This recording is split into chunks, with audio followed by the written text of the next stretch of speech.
teknologi 4.0 ini ada masa depan, kita adaptasi, kita perlu anak-anak yang adaptable, kreatif, inovatif, nah gitu. Tapi giliran kita mau coba hal-hal baru dunia pendidikan, jangan pertaruhkan sistem pendidikan kita. Jadi ini lucu, kita kayak selalu seolah-olah pendidikan itu adalah satu sektor yang kita nggak boleh mengambil resiko. Tapi kita sudah melihat hasil PISA skor kita sudah melihat seberapa kita ketinggalan dari seluruh dunia. Jadinya resikonya itu bukan mengambil resiko, resikonya adalah untuk diam di tempat. Kalau kita diam di tempat sekarang kita celaka. Udah yakin, saya garansi. Kalau kita tidak mengambil resiko, kalau kita tidak mencoba hal-hal yang baru, inovasi, dan memperbolehkan kepala-kepala sekolah dan guru-guru kita melakukan percobaan, eksperimentasi, dan terus melakukan proses iterasi, kita akan menggagalkan generasi berikutnya.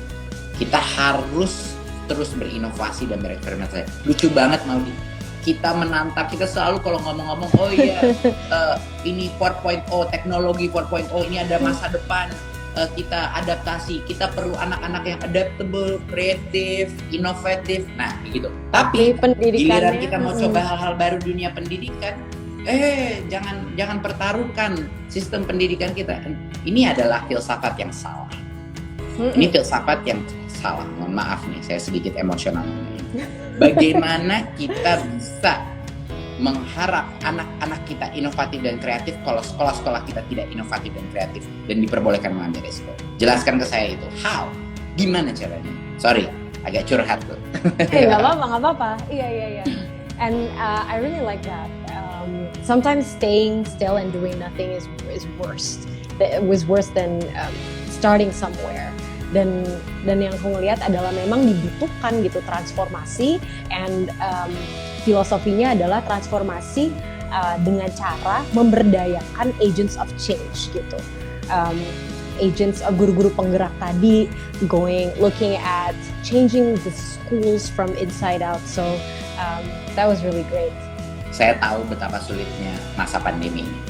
Saya mengerti, saya mendapat laporan tiap hari, jadi saya simpati yang luar biasa kepada semua yang mengalami masa-masa menantang seperti ini. Dan harap mereka mengerti, harap Anda semua mengerti bahwa kita pagi, siang, malam melakukan apapun di dalam kemampuan kita yang bisa kita lakukan untuk mengurangi penderitaan, tantangan, atau kesulitan yang dihadapi di masyarakat saat ini. Jadi harap itu sadar bahwa di Kemendikbud agenda kita itu hanya satu, apa yang terbaik untuk para tenaga pendidikan kita dan para peserta didik kita. Ya, itu hanya satu. Jadi semoga terasa loh bahwa pemerintah itu hadir. Kita walaupun nggak semuanya sempurna, tapi saya harap itu benar-benar terasa di guru-guru kita, di murid-murid kita, bahwa kita ini melakukan semua yang bisa kita lakukan di dalam suatu krisis yang nggak ada peta jalannya, gitu.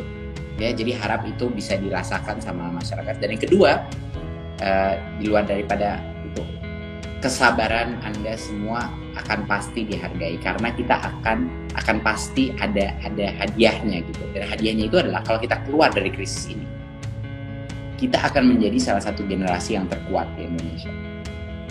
Dan akan sangat sedikit senario di mana kita akan merasa takut karena kita telah melalui sesuatu yang luar biasa sulitnya.